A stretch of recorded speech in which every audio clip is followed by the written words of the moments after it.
Hello everyone, welcome to Avlokan IAS. My name is Shivani and I welcome you in the series of medieval Indian history.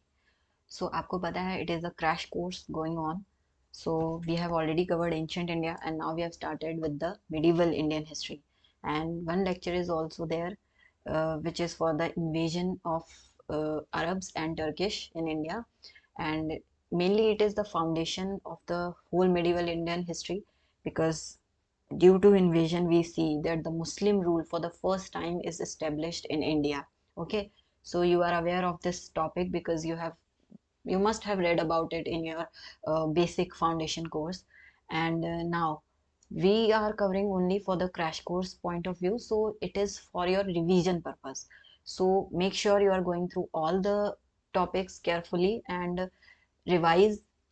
Whether you write or not, it is not necessary, but try to listen to the lecture very carefully. Okay, so this is how you are going to revise all the topics through these video lectures. So we are starting with the lecture and the second lecture is foundation of Delhi Sultanate. तो सबसे पहले ये जान लेते हैं why is it called Delhi Sultanate. Okay, तो मैंने आपको बताया उस दिन कि हमने इन्वेजन्स पे बात की, right. We talked about invasions. And जब हम इन्वेजन्स की बात करते हैं तो आपको मैंने बताया था कि there were two kinds of invasions in India which happened in India, and those were mainly one was Turkish, right? Turkish invasion, and the other one was Arab invasion. तो अरब वाला जो था वो पहले हुआ था एंड टर्किश उसके बाद में हुए. और जो अरब इन्वेजन है वो मेनली पहला आपका मोहम्मद बिन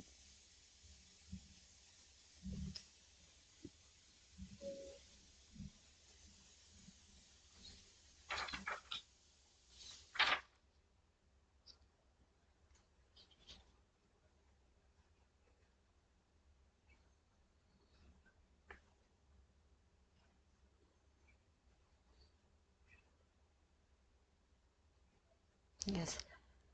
सो टर्किश एंड अरब की बात कर रहे थे हम. और जो अरब इन्वेजन है मैंने आपको बताया था इसको लीड किया था आपका मोहम्मद बिन कासिम ने, राइट. मोहम्मद बिन कासिम.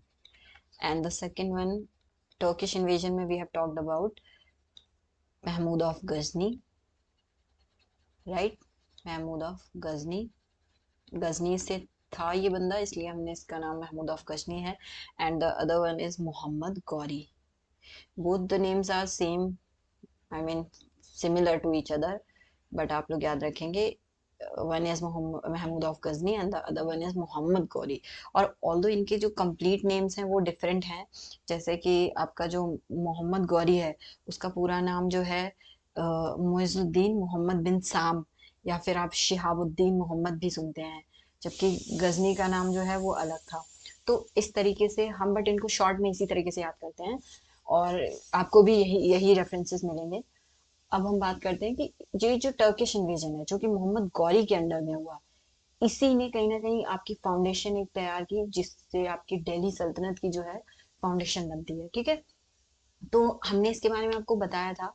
जो गोरी था उसका पर्पज यही था कि वो टेरिटोरियल एक्सपेंशन चाह रहा था, जबकि गजनी जो था उसका जो एक्सपेंशन था वो मेनली रिलीजियस और मॉनेटरी बेसिस पे था. वो अपनी कैपिटल को स्ट्रॉन्ग करने के लिए इंडिया में इंडियन वेल्थ को जो है वो लूट के ले गया था. जबकि गोरी का क्या मेन एजेंडा था कि वो इंडिया को रूल करना चाह रहा था, यहाँ पे अपना एम्पायर एस्टेब्लिश करना चाह रहा था.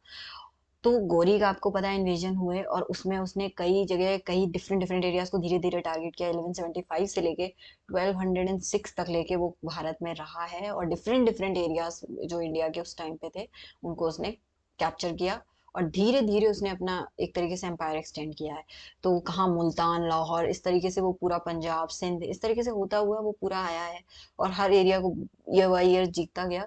एंड फाइनली उसका मुकाबला हुआ है आपको पता है पृथ्वीराज चौहान से, जो कि आपका तराइन वॉर्स में आपने सुना होगा, राइट. तराइन वॉर्स के बारे में आपने सुना है. तो 1 और 2 जिनमें पहले में तो गोरी हार जाता है लेकिन सेकंड में वो इतनी तैयारी से आता है कि पृथ्वीराज चौहान को हरा देता है. और क्योंकि उस टाइम पृथ्वीराज चौहान के अंडर में ही दिल्ली जो है, सॉरी सल्तनत नहीं, दिल्ली जो थी वो पृथ्वीराज चौहान के कंट्रोल में थी. तो दिल्ली जो है वो चली जाती है गौरी के कंट्रोल में. और इसके साथ ही आपको ये जानना बहुत इंपॉर्टेंट है, जो गौरी है उसके कई सक्सेसर थे, या हम दूसरे शब्दों में कहें तो ये जो पूरी गौरी का जो पूरा एम्पायर था, ये कहीं ना कहीं स्लेव्स के ऊपर रन करता था, यानी गौरी के कई स्लेव्स थे और उनके थ्रू वो अपना एम्पायर जो है, वही उसके कमांडर्स उनको बना रखा था उसने, और वही उसको हेल्प कर रहे थे इस एक्सपेंशन में। तो गौरी के कई कमांडर्स हैं, जिनमें एक आपने सुना होगा जो गजनी वाला एरिया था, वहां पे उसका ताजुद्दीन यिल्दौज, यिल्दौज भी वो हम बोलते हैं उसको, यीदौज भी बोलते हैं, तो वो रूल कर रहा था, ठीक है। यहीं पे बात कर लेते हैं, ये मैं आपको एक ब्रीफ समरी दे रही हूँ before we go to the main topic, because इतना आपको पता होना चाहिए एग्जाम के लिए। तो जो ताजुद्दीन गजनी वाला एरिया था, या वी कैन से गौर के आसपास का एरिया था, वहां पे आपका यिल्दौज जो है वो डील कर रहा था सब कुछ।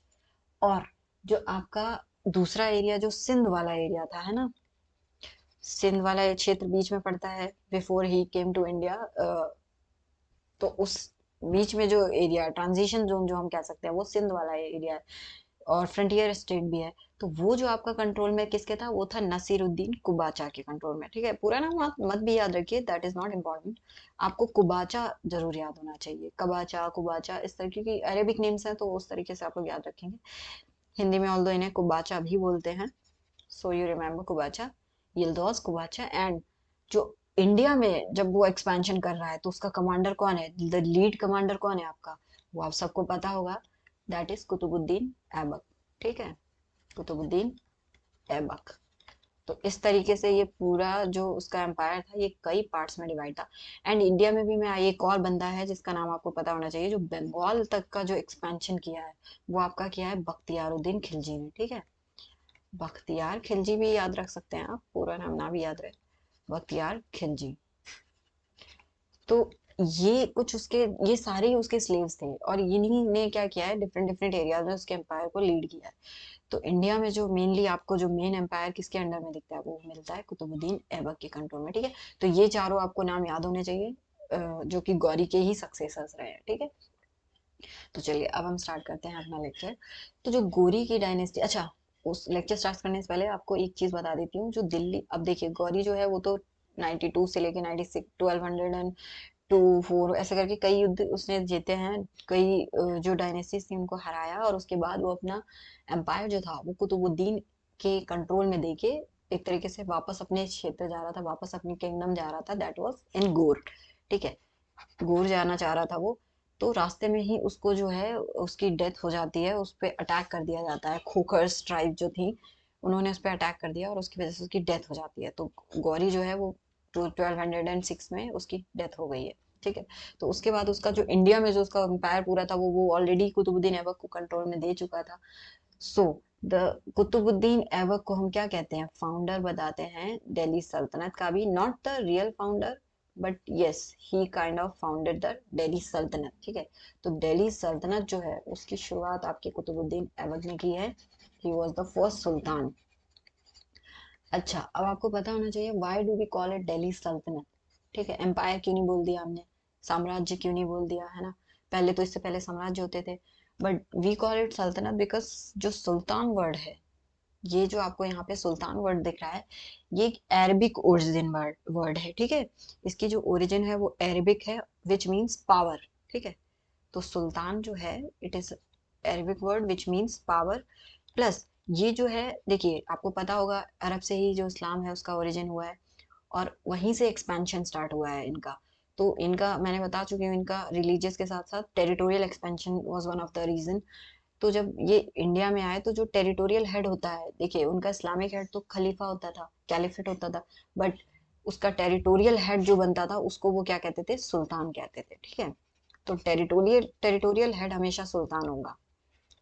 इसीलिए आप देखिए जो दिल्ली सल्तनत है, वो क्योंकि वो अब एक टेरिटरी है पूरी, अब वो एक सुल्तान के अंडर कंट्रोल में रहेगी, that is why it is known as Delhi सल्तनत, ठीक है। और इसमें आपको पता होना चाहिए काफी एरिया आता है, let's see the map, yes.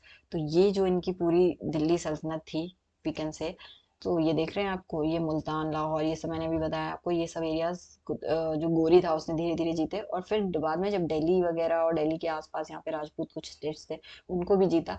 फिर वो 1206 में की डेथ हो जाती है, और इस सब में उसको हेल्प किसने किया था, कुतुबुद्दीन ऐबक ने। और बाद में जो इधर इसका ईस्टवर्ड एक्सपेंशन जो आपको दिख रहा है, ये गौर तक, है ना, गौर यानी बंगाल में होता था आपका, तो ये आपका बख्तियार खिलजी ने किया था। और आपको याद होगा कि खिलजी ने जब अटैक्स किए, तो उसने आपके डिफरेंट यूनिवर्सिटीज थी जिसमें नालंदा, तक्षशिला, उनको भी डिस्ट्रॉय कर दिया था। तो इसलिए ये अटैक्स भी कहीं ना कहीं इंपॉर्टेंट हो जाते हैं आपके लिए। तो चलिए अब बात करते हैं।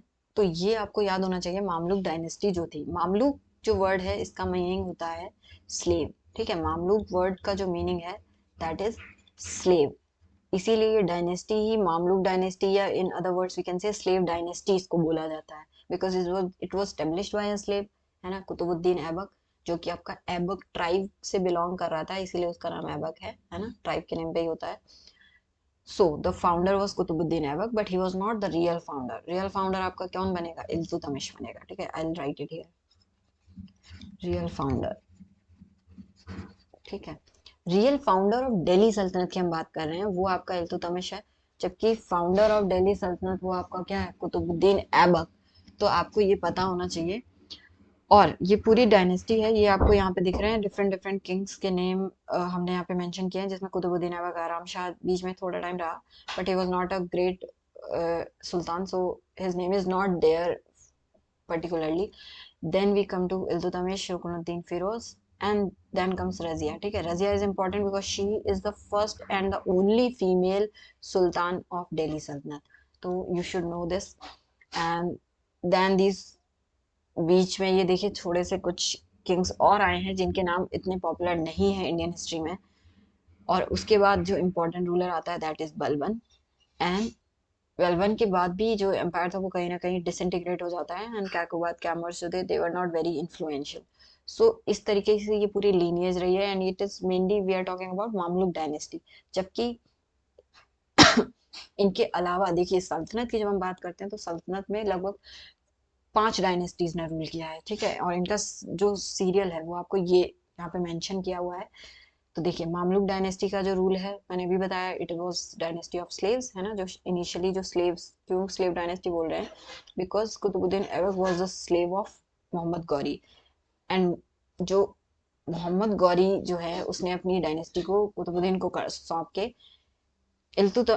वो चला गया था। तो कुतुबुद्दीन ऐबक के बाद भी इस डायनेस्टी को जिसने लीड किया है वो मेनली आपका इल्तुतमिश है, और Iltutmish was also a slave, so it was mainly a dynasty established by slaves.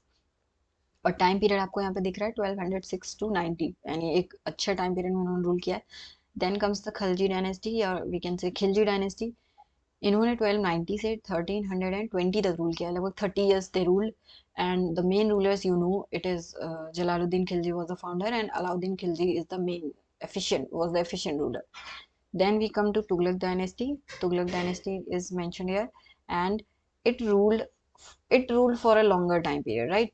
So 1320 to 1412, so longest serving dynasty अगर आपकी कोई है that is तुगलक dynasty, है ना। और इसी में आपको पता है मोहम्मद बिन Tughlaq, Firoz Shah Tughlaq, these rulers were there. And then we come to Sayyid dynasty. It ruled for a short span, and it was from 1414 to 1451, like we can say around 35-40 years, right?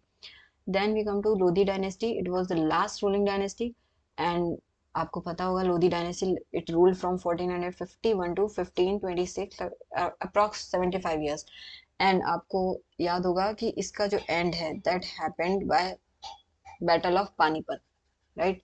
Battle of Panipat happened, and it was fought between the ruler of Lodi dynasty, it was Ibrahim Lodi, and the founder of Mughal dynasty, क्योंकि लोधी को succeed आपके Mughal dynasty ने किया था, and the founder was Babur, Zahiruddin Muhammad Babur, and he defeated the Ibrahim Lodi. So this is the whole chronology, and आपको इसी sequence में ये याद होनी चाहिए, है ना। अब इसके लिए आप चाहें तो कोई छोटा सा आप एक नमोनिक्स बना सकते हैं, कुछ भी बना सकते हैं। तो मामलुक, खिलजी, तुगलक, सैयद, लोदी, इस तरीके से इनको आप याद कर लीजिए। MKTSL, है ना, MKTSL याद कर लीजिए, ठीक है। MKTSL, ये आपका सीरियल है, क्योंकि sometimes it is asked in exams to arrange them in serial or in chronology, so you should remember the names, right? So we were talking that Delhi Sultanate timeline. When we see the timeline, the first dynasty which ruled was Mamluk dynasty, and its time period is written here, and Khilji, Tughlaq, and then Sayyid, and then Lodi. So we'll see in this chronology, and first we'll talk about is Mamluk dynasty, okay?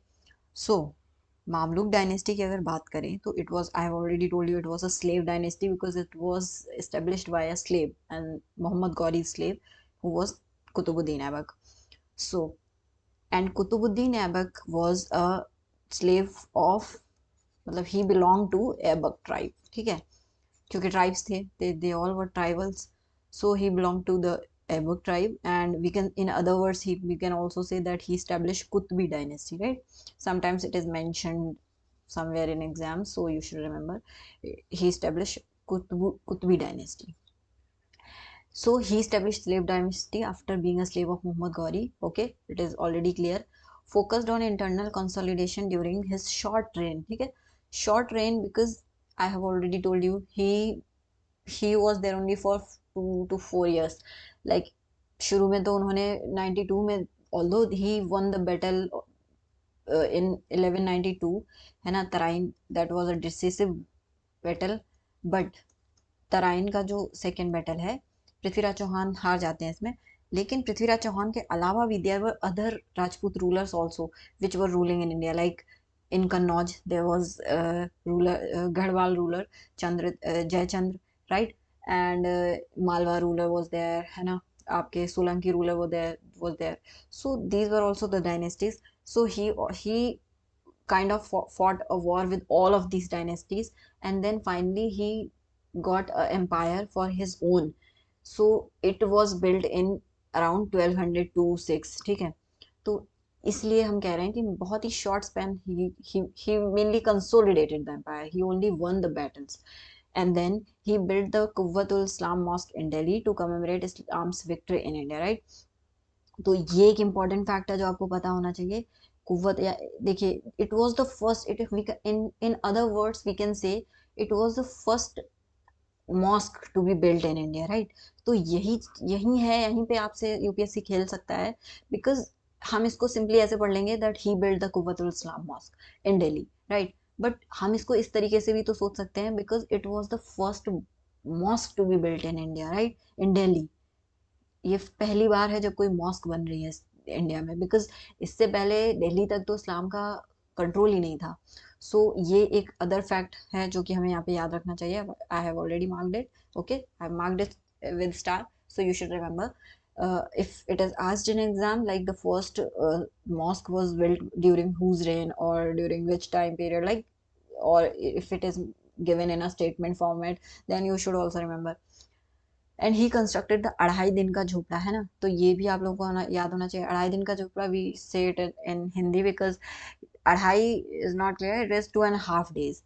2.5 दिन मतलब 2.5 days, मतलब it was a kind of, we can say like, एक बड़ा सा area बनवा दिया था उन्होंने वहां पे. कोशिश तो की थी कि वो उसको मॉस्क के फॉर्मेट में बना पाए, बट वो बन नहीं पाई उस तरीके से. तो वो कंस्ट्रक्शन जो है वो काफी टूटा फूटा है, इसलिए हम उसको झोपड़ा या 2.5 दिन का, मतलब 2.5 दिन का ही झोपड़ा बोलते हैं, क्योंकि इतना सॉलिड कंस्ट्रक्शन नहीं है उसका. तो it is also, it was built in Ajmer, है ना. तो आपको पता है अजमेर तो जीत ही लिया था उन्होंने पृथ्वीराज चौहान को हरा के, तो पहला वहां पे भी बनवाया उन्होंने अपनी एक इस्लाम की सुपेरियोरिटी दिखाने के लिए. Started the construction of Qutub Minar. So ये आपको पता होना चाहिए. देखिए, it is a very relatable fact. First of all, Kutubuddin Aibak built Qutub Minar, ठीक है. Remember it like this. Kutubuddin Aibak started building the Qutub Minar, but it was completed by whom? It was completed by Iltutmish, right? It is a very complex question. Sometimes it is mentioned in statement format or in other form. So you should remember this. That Kutubuddin Aibak was the person who started building the Qutub Minar, but it was for whom? Not, it was not like it is Qutub Minar, so Kutubuddin Aibak के ही नाम पे रखा गया है, ऐसा नहीं है. ये इन्होंने किसको डेडिकेट किया है? He dedicated this to Khwaja Qutbuddin Bakhtiyar Kaki, right. तो he was also Qutbuddin, so it is dedicated to Qutbuddin Bakhtiyar Kaki who was a sufi saint, है ना. तो ये अक्सर लोग इसमें कंफ्यूज हो जाते हैं, और यहीं पे आप के साथ एक गेम हो जाता है, या आप गलत कर देते हैं क्वेश्चन को. तो आपको ये याद रखना है कि कुतुब मीनार जो है उसको शुरुआत उसकी करवाई है कुतुबुद्दीन ऐबक ने, और वो बनवाया है उसने कुतुबुद्दीन बख्तियार काकी who was a Sufi saint, उनके लिए. That is why it is named Qutub Minar. And it was completed by whom? It was completed by Iltutmish, ठीक है. तो इतना आपको पता होना चाहिए. फिर देखिए मैं आपसे बता देती हूँ कुछ एक दो चीजें और मामलुक डायनेस्टी के बारे में, although it is not written here but you should know that in Mamluk dynasty, I've already told you that it was a slave dynasty. Okay, so you will remember that fact very well. And इसके अलावा देखिए he was known as lakh बख्श, जो कुतुबुद्दीन ऐबक है he was known as lakh बख्श, है ना. It was a what we can say, it was a sorry, yes, lakh baksh. It was a title for him because he used to donate lakhs of rupees, so he it was a title given to him like lakh baksh. He was very liberal. Okay. And other than that, there are other things also that he did, like his capital, he established his capital at Lahore. So you will remember this, he did not make Delhi his capital because Delhi was a new place for him, and he wanted to keep his capital somewhere near his territories, like the other territories that were in the Gaur dynasty.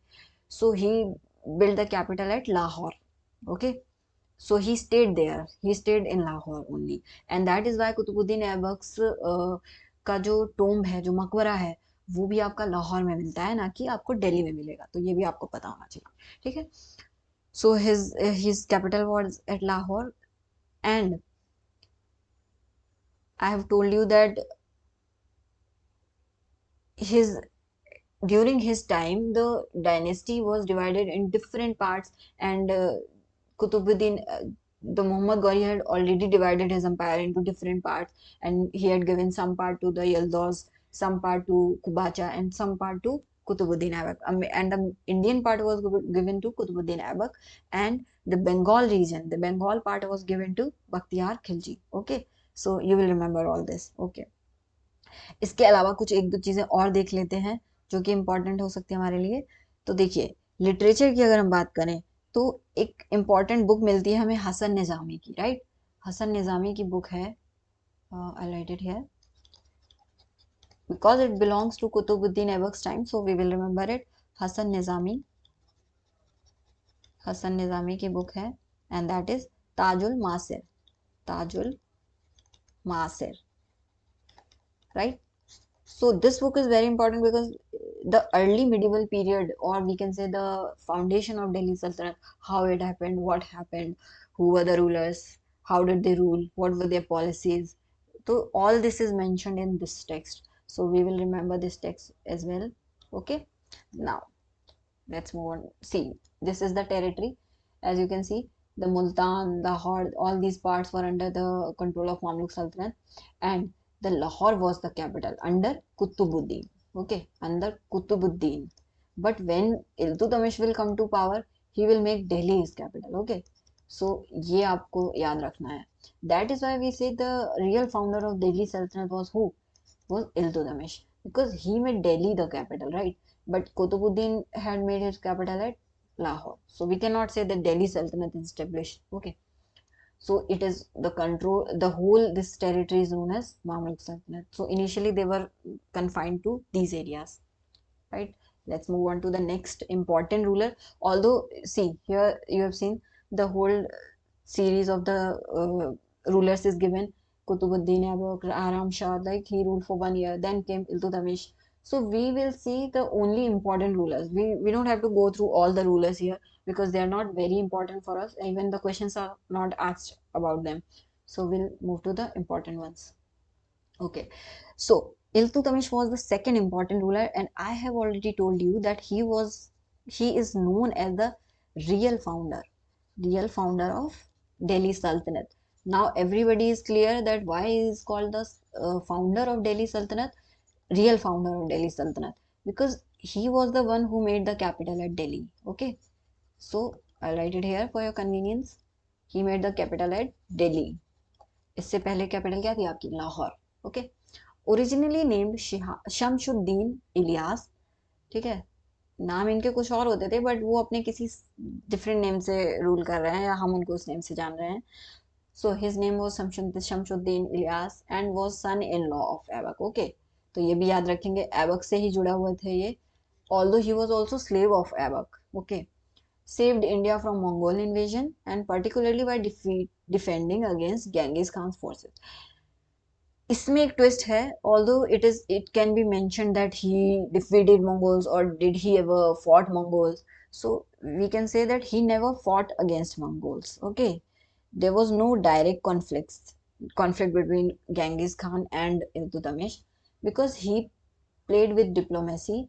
When there was a ruler in Persia, uh, I think that if I remember the name correctly, it was Jalaluddin Mangwarni. Okay, Jalaluddin मंगवरनी जो है वो Persia का ruler था, और उसको chess करते हुए जो गैंगीज खान है वो इंडियन फ्रंटियर तक आ गया था, but Iltutmish through his diplomacy dealt with the situation very gracefully, and he rejected the proposal of Mangwarni to give him asylum in India or give him a shelter in India. और उसने कहीं ना कहीं help की, कि जब उसने उसको शेल्टर ही नहीं दिया इंडिया में, तो वो इंडिया एंटर ही नहीं कर सका, और फिर गेंगिस खान जो था वो भी कहीं ना कहीं इंडिया एंटर नहीं करता है।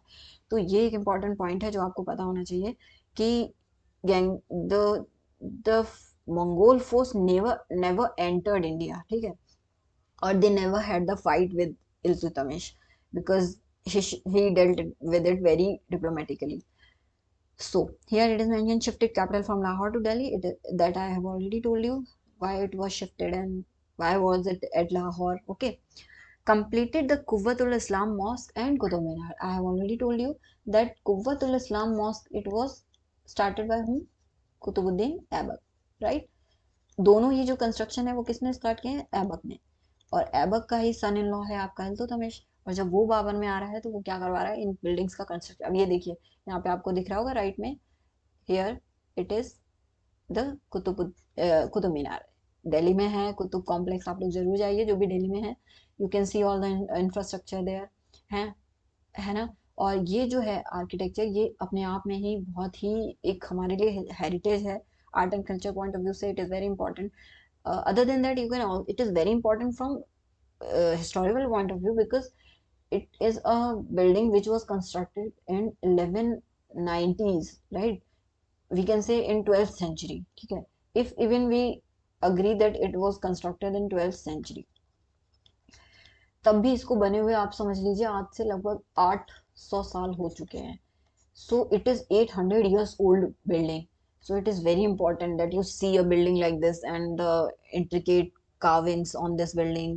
Right here you can see these carvings, है ना, ये पूरा स्टोन का बना हुआ है. So this all this you although you will read in it in art and culture, but here you can see कि 800 साल पहले भी इस तरीके का काम हो रहा था.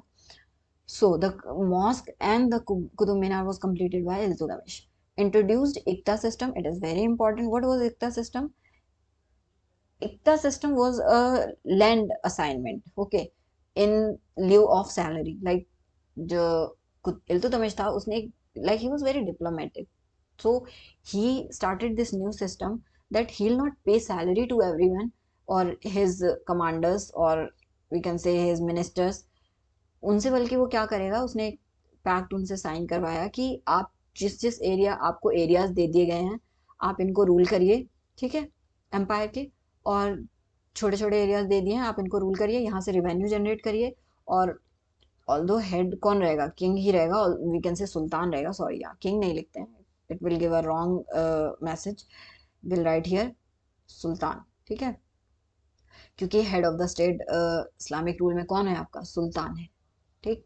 So head of the state will be sultan, but his commanders will be given some area so that they can get their salary and they can maintain a good army, ताकि जब भी कभी युद्ध हो, because there were battles happening, so whenever the battle is happening, तो वो उनसे army की हेल्प लेके वहां पे उनके लिए लड़ने जाएंगे. सो इट वॉज इक्ता सिस्टम, ठीक है, एक तरीके से लैंड असाइनमेंट है in lieu of salaries. Okay, so you will remember this. Who started this system? Iltutmish, right? I for Ikta, I for Iltutmish. If you can remember like this, then it is a good trick for remembering this.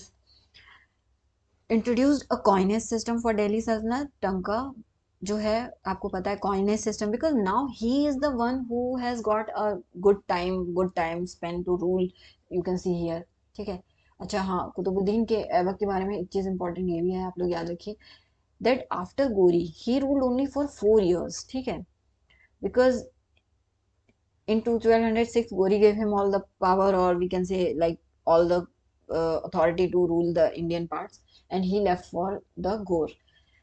But when Qutbuddin Aibak was ruling in 1210, एक incident हो जाता है जिसमें वो एक game पोलो खेलते हुए वो क्या होता है, गिर जाता है अपने घोड़े से, and that is why he was injured badly and he died. So एक तरीके से मतलब इतना अच्छा कैपेबल रूलर था, उसने इतने सारे बैटल्स जीते, इतना एफिशिएंट कमांडर था, बट वो एक गेम के दौरान उसकी डेथ हो जाती है, and that too from a horse.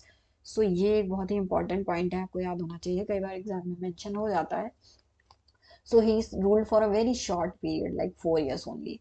तो वो अपने एम्पायर को बहुत ज़्यादा स्टेब्लिश नहीं कर पाया, तो वो स्टेब्लिशमेंट का काम जो शुरू किया वो किसने किया है आपका, तो वो किया है आपका इल्तुतमिश ने. ठीक है, तो इसीलिए आप देखिए कॉइनेज की बात ये आपको कहाँ मिल रही है, इल्तुतमिश के टाइम पे देखने को मिल रही है. और उसमें भी उसने क्या किया है, जो सिल्वर टंका चलाया है, ठीक है, tanka was the name and it was made of silver. फिर बीरंस चलाया है जो कि आपका ब्रॉन्ज, बीरंस bronze it is similar, so you will remember this. And then jital, जो जित्तल कॉइन है that is of copper, the metal is copper. So all these coins were issued by whom? Iltutmish. Nominated his daughter Razia as his successor. ठीक है, it is a very important point because Razia was his daughter, but Iltutmish ने ये देखा कि जो रजिया है वो उसके बेटों में सबसे ज़्यादा कैपेबल है, मतलब उसके बेटे उतने कैपेबल नहीं है और उतने अच्छे रूलर साबित नहीं होंगे, बट वो अपनी बेटी को, रजिया को सक्सेसर अपना नॉमिनेट करके जा रहा है. पहला ऐसा रूलर भी है we can say in Indian history जो कि अपना सक्सेसर जो है, जबकि इस्लामिक रूल में it was not a rule to nominate there successor, but Iltutmish was the one who nominated his successor and that was his daughter, that too his daughter Razia. ठीक है, जबकि रूल क्या था कि आप सन्स को ही अपनी एक तरीके से जो आगे की जो रूलिंग होती थी वो दे के जाते थे. ठीक है, so these are important points regarding Iltutmish you will remember. Other than that, I'll tell you some more things also. Like he belonged to a different dynasty. ठीक है, जब इल्तुतमिश रूल में आता है, so he established Ilbari dynasty. ठीक है, जबकि कुतुबुद्दीन ऐबक जो था वो कुतुबी डायनेस्टी का था, बट इल्तुतमिश जब रूल में आएगा then he will establish Ilbari dynasty. And during rule of Qutbuddin Aibak जो इसकी इनकी पोस्ट थी वो थी अमीर ए शिकार की. ठीक है, अमीर ए शिकार की पोस्ट पे वो अपॉइंटेड थे. एंड इसके अलावा हम बात करें तो ही was the one who started the hereditary succession of the सल्तनत, ये हम ऑलरेडी आपको बता चुके हैं. अब एक इंपॉर्टेंट चीज और आप लोग ध्यान रखेंगे, बैटल जो है आपको पता है कि हम ज्यादातर बात करते हैं, we only talk about 2 battles of Tarain, but there was a third battle of Tarain as well, third Tarain. ठीक है, you should remember this, third battle of Tarain also there, and it happened in 1215 CE. Between whom? Between Yaldauz and Iltutmish. ठीक है, Yaldauz, because Yaldauz was where he was in Ghazni. ठीक, but when Qutbuddin Aibak died, he wanted to shift his control to Indian part also, but Iltutmish kind of stopped him with this battle. Okay, so you will remember here, I'll write here Iltutmish. So it is the third battle of Tarain. If it is asked in exam or mentioned in exam, don't get confused. You should remember that yes, a third battle also happened, and in that battle Yalduz जो था वो आपका लड़ रहा है इल्तुतमिश से, and Iltutmish ने जो उसको यल्दौज को हरा दिया है, एंड इट हैपेंड इन 1215. ठीक है, यानी when he came to rule 5 years later this happened.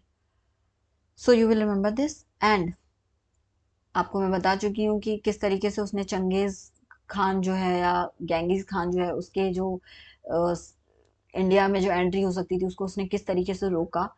उसके अलावा मैं आपको बता चुकी हूँ कि how he divided his empire into इक्तास, यानी assignment of land in lieu of salary. Okay, so how he did that, so ये भी आप लोग याद रखेंगे.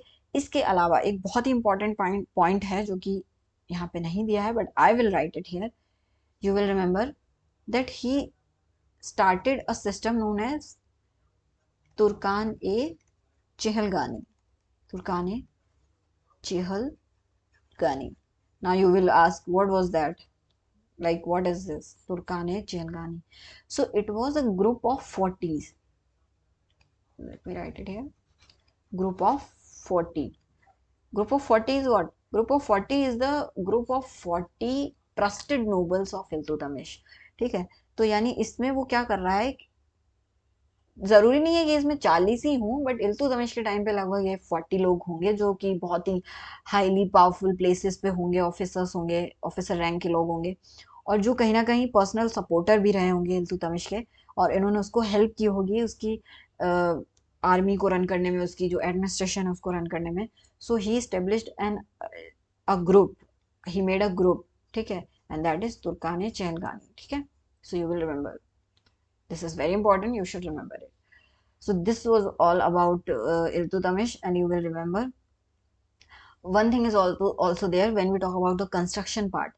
He is known as the father of tomb building because he was the one who built different tombs. Like first one of the tomb he built for his son also, and इसके अलावा कुतुब मीनार का construction पूरा करवाया है इन्होंने, है ना। तो ये चीजें आपके लिए इम्पोर्टेंट हैं, तो आप लोग ये याद रखेंगे। Okay, so he is also known as the father of tomb building in India. Okay, now moving on to the next important ruler, that is Razia Sultan. So when we talk about Razia Sultan, remember this very importantly, that she was the first Muslim women ruler in Indian history. ठीक है, first Muslim women ruler है वो Indian history की, और that too in Saltanat age. ascended the throne by removing her brother Ruknuddin Firoz, because इनसे पहले उनको बना दिया था नोबल्स ने, दैट तुर्कान चहलगानी ग्रुप जो है उसने बना दिया था, because nobles would not like a women to rule them. Okay, because ये होता है ना थोड़ा सा सोसाइटी में भी उस टाइम पे, और हम बात करें मिडिवल एज की, तो सोसाइटी थोड़ा सा इस्लामिक भी है, प्लस इस्लामिक में महिलाएं, विमेन जो है वो इतना सोसाइटी में आगे जाके लीड नहीं करती हैं, तो वो चीज़ वहाँ पे देखने को मिल रही है हमें। But yes, Razia was an exception. ठीक है, तो आप ये याद रखेंगे। Appointed an African slave Yaqut as the head of cavalry. Okay, cavalry was a very important post, because we can say in other word अमीर आखुर भी बोल सकते हैं, अमीर आखुर। देखिए, अमीर आखुर याद रखिए, ये जो आपके हॉर्सेस का जो भी हेड होगा, मतलब जो भी हॉर्स से रिलेटेड जो भी आर्मी होगी, हॉर्समैन होंगे, सब कुछ में एक तरीके से डील करने का काम करता था आपका अमीर याकूत, और उसका इन्होंने हेड अपॉइंट कर दिया था किसको, याकूत को, एक अफ्रीकन स्लेव को। So she made some decisions so which were kind of opposed by Chehalgani group, and the nobles did not like her. So these were the reasons why she was kind of captured and she died during the battle, and this is how her reign got over. So she faced opposition from Chehalgani, I have already told you, because they did not want a woman to rule them. And then married Altunia, the governor of Bhatinda, but both were eventually killed in a coup led by Chehalgani. Okay, so अब आपको clear हो गया होगा कि क्या हुआ है, एक तरीके से पूरी तरह उसके अगेंस्ट कर दिया पूरा सारा सिस्टम, और शी डाइड, और although her rain was only of 4 years। ठीक है, सिर्फ 4 साल ही रूल कर पाई, और आपको पता होना चाहिए 4 साल ही आपके कौन, कुतुबुद्दीन ऐबक भी सिर्फ 4 साल ही रूल कर पाए थे। ठीक है, तो आप लोग याद रखेंगे, दो इंपॉर्टेंट रूलर्स हैं ये, रजिया एंड कुतुबुद्दीन ऐबक, और दोनों ही 4 साल रूल कर पाए हैं। So you will remember that. Okay, now will move to the next important ruler, and that is Nasiruddin Mahmud. बीच में देखिए ये 6 साल का जो गैप है, इसमें कई रूलर्स आए हैं। After Razia Bahram Shah was there, ठीक है, and after Bahram Shah Alauddin Masud Shah was there, but they were not very important ones, so we have kind of ignored them. You can also ignore them, and we will come to Nasiruddin Mahmud because he ruled for a good time period, like he ruled for approx 20 years. So we'll see. He was son of Iltutmish, right? He was placed on the throne by Balban after Rajia's death.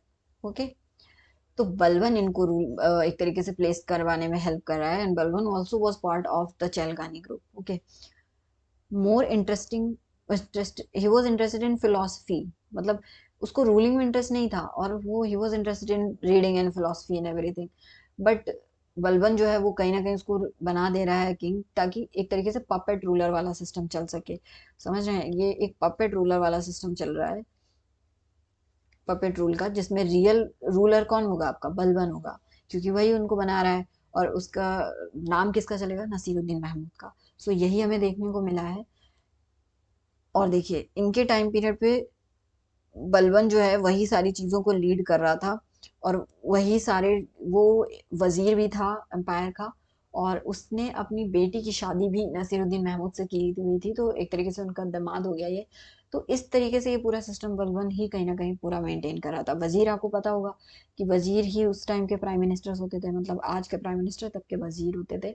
So he was also dethroned by his own वजीर, and that is Balban. ठीक है, तो क्योंकि उसका ultimate goal वही था कि वो कैसे भी करके रूलर बने, बट वो डायरेक्टली नहीं बन सकता था। So he kind of dominated the rule indirectly. Then we will go talk about Ghiyasuddin Balban, who is the real ruler during Nasiruddin Mahmud also. So he is the most prominent ruler of slave dynasty. ठीक है, slave dynasty में अगर हम कहें कि सबसे ज्यादा, एक तो 20 years he rule for 20 years, like 20 years तो डायरेक्टली रूल हो गए। इसके पहले नसीरुद्दीन महमूद के टाइम भी लगभग 20 years इनडायरेक्ट रूल भी किया है। abolished the Chehalgani system. Like, why would he abolish Chehalgani? Because he was part of Chehalgani group and he knew how strong this group was. Because उसने ही कहीं ना कहीं इस ग्रुप का पार्ट होते हुए ही पूरा जो एडमिनिस्ट्रेशन था, पूरा जो एम्पायर था, उसको संभाला था।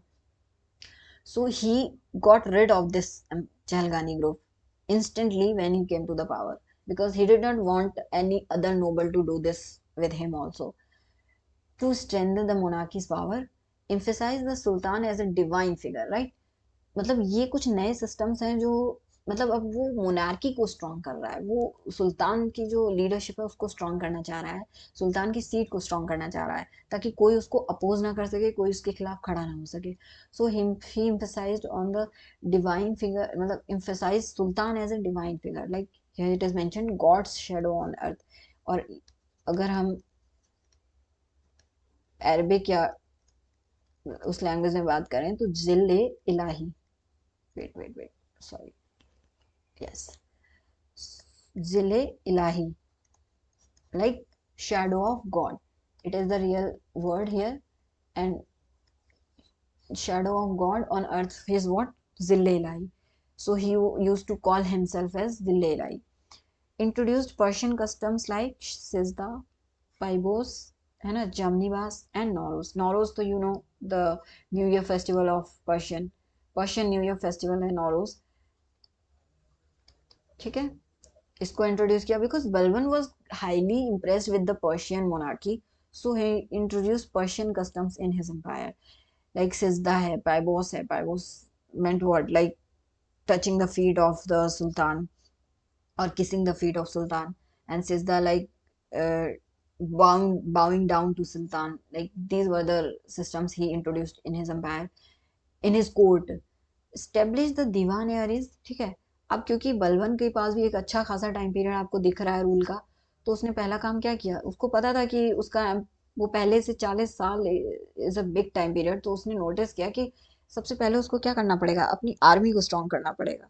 तभी उस, आप देखिए उसने क्या किया है, एक दीवान आरिज डिपार्टमेंट ही बना दिया है पूरा का पूरा डिफेंस का, या वी कैन से आर्मी का। ये it was army department to strengthen Delhi security, right, कि कोई उसको अपेस कर ही ना सके। तो उसने इसलिए क्या किया, दीवान अरिस जो है स्टेब्लिश किया। Took a strong stand against Mongol invasion. और इसीलिए उसने क्या किया, अपने बेटे को, his own son, he sent his own son to fight against Mongols, because although Iltutmish ने उनको इंडिया में एंटर नहीं करने दिया, but after a certain period जो मंगोल्स थे वो कहीं ना कहीं इंडिया में एंटर भी करना चाह रहे थे, बिकॉज उन्होंने अरब का जो एरिया था उसको तो काइंड ऑफ कैप्चर कर ही लिया था। अब उनका जो फोकस था वो कहीं ना कहीं इंडिया को शिफ्ट हो रहा था। तो अब जो बलबन है उसके टाइम पे एक बहुत डायरेक्ट कन्फ्लिक्ट्स दिख रहे थे उन्हें मंगोल्स से, काफी खतरा फील हो रहा था, तो बैटल्स हुई हैं काफी। तो उन्हीं बैटल्स में से एक बैटल में जो बलबन का जो बेटा है महमूद, वो लड़ने जाता है वेस्टर्न फ्रंटियर पे, and he died in the battle. ठीक है, तो उसकी जब डेथ हो जाती है उसके बाद बलबन जो है वो काफी कमजोर पड़ जाता है। ठीक है, अब इसके बारे में हम कुछ चीजें और जान लेते हैं before we talk about his death and everything else. तो हम जान लेते हैं कि why Balban is important, because he was also slave of Iltutmish, है ना। और इनके टाइम में जो आप देखेंगे कि अमीर खुसरो का नाम आपने सुना होगा। अमीर खुस सॉरी खुसरो का नाम, ठीक है। अमीर खुसरो का नाम आपने सुना होगा। तो वो जो थे उनको तूतिए हिंद भी बोला जाता है ना। ऑल्दो तूतिए हिंद बलबन ने नहीं बोला है, उनको ये उपाधि बाद में अलाउद्दीन ने दी है, ठीक है। अलाउद्दीन खिलजी देता है। बट तू जो अमीर खुसरो है वो पहली बार किसके कोर्ट में देखने को मिल रहे हैं, वो हमें देखने को मिल रहे हैं बलबन के कोर्ट में, ठीक है। तो खुसरो ने काफी लंबा स्पैन गुजारा है दिल्ली सल्तनत में।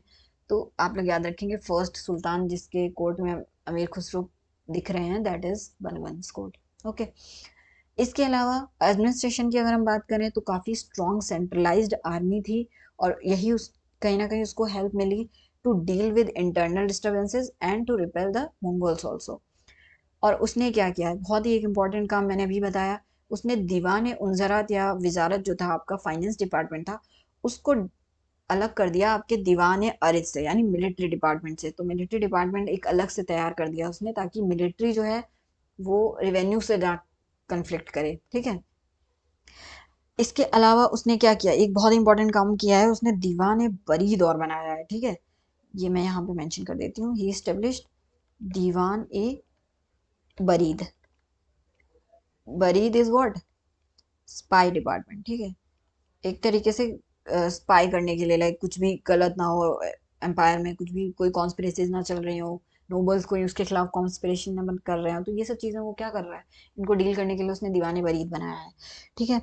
इसके अलावा देखिए एक बहुत ही इंपॉर्टेंट फैक्ट है जो कि आपने अक्सर सुना होगा, that he followed the policy of blood and iron. Policy of blood and iron, ठीक है। तो it was a very strict policy that he followed, that his army was very well maintained and, मतलब blood and iron policy का मतलब ये है कि वो चाहे खून खराबा करके जीतना पड़े, चाहे तलवार के दम पे जीतना पड़े, बट वो बहुत स्ट्रिक्ट था अपनी पॉलिसीज में। और पनिशमेंट के उसके जो सिस्टम थे वो भी बहुत स्ट्रिक्ट थे, कि अगर कोई करप्शन में हो रहा है या किसी ने किसी को मार दिया है तो उसके लिए भी वो डेथ पेनल्टी ही असाइन करता था। So he was very strict towards his policies, that is why his policies were known as blood and iron policies. And बहुत ही स्ट्रिक्ट एक अच्छा उसने जस्टिस का सिस्टम बना रखा था, जैसा मैंने अभी बताया। और उसने काफी अच्छी तरीके से अपने अंपायर को जो है वो सेंट्रलाइज कर रखा था, ठीक है। और मैंने बताया अभी कि ही was very impressed by the Persian monarchy monarchy system, ठीक है। इसके अलावा अगर हम बात करें कि उसको, yes I have told you that he abolish Chahalgani group, the 40 nobles group, because he was also part of that group and he knew what was happening in the group, like the group was very strong and it was made of the nobles. So अगर nobles उसके खिलाफ हो जाएंगे तो कहीं ना कहीं उसकी जो एम्पायर है, उसका जो सल्तनत है वो खत्म हो सकती है। तो इसलिए उसने उस सिस्टम को ही खत्म कर दिया, ठीक है। तो काफी स्मार्ट था इस चीज में, ठीक है। तो ये सब चीजें थी जो उसने कहीं ना कहीं फॉलो की हैं, और इसी की वजह से वो बहुत ही स्ट्रॉन्ग रूलर बन के निकला है। और उसने अपनी जो पॉलिसीज हैं उनको काफी स्ट्रिक्टली फॉलो किया है, ठीक है। तो ये सब चीजें आप लोग याद रखेंगे बलबन के बारे में। After Balban there was some weak rulers also there, like Kaiqubad, the last sultan of slave dynasty. हम कैकुबाद को मानते हैं, and he was grandson of Balban who was raised to the throne by nobles। जब बलबन की डेथ हो जाती है तो नोबल्स ही उसको एक तरीके से बना देते हैं रूलर। एंड आपको दिख रहा है इसमें कि that he was paralysed and was eventually removed. किसने रिमूव किया उसको, तो यहाँ आप देख रहे होंगे थ्रोन बाय जलालुद्दीन खिलजी, ठीक है। तो यही आपका क्या हो जाएगा, यहीं से आपकी खिलजी डायनेस्टी की फाउंडेशन पड़ जाएगी, ठीक है। खिलजी डायनेस्टी रूल में कैसे आएगी, इसी से, marking the end of the slave dynasty, ठीक है। तो कैकुबाद के बाद कहीं ना कहीं आपका स्लेव डायनेस्टी की एंड हो जाएगा, ठीक है। तो ये आप लोग ध्यान रखेंगे, and beginning of Khilji dynasty. Although he was not a efficient ruler, तो कहीं ना कहीं उसने भी एक हेल्प करी। तो ये था आपका about the Delhi Sultanate and its foundation, how it happened, what were the dynasties, and who were the rulers who ruled for, like, what were their policies. So we have talked about that in this lecture. So I hope you will go through the lecture very carefully and understand each and everything that has been told in this lecture. आपको कुछ भी doubt होता है तो आप हमारे channel पे जाइए, कमेंट सेक्शन में भी कमेंट कर सकते हैं, और नीचे जो भी मेंशन रहती हैं डिटेल्स उन पे भी जा सकते हैं आप, ठीक है। तो चलिए मिलते हैं आपसे नेक्स्ट लेक्चर में, तब तक के लिए पढ़ते रहिए, रिवीजन करते रहिए। Thank you.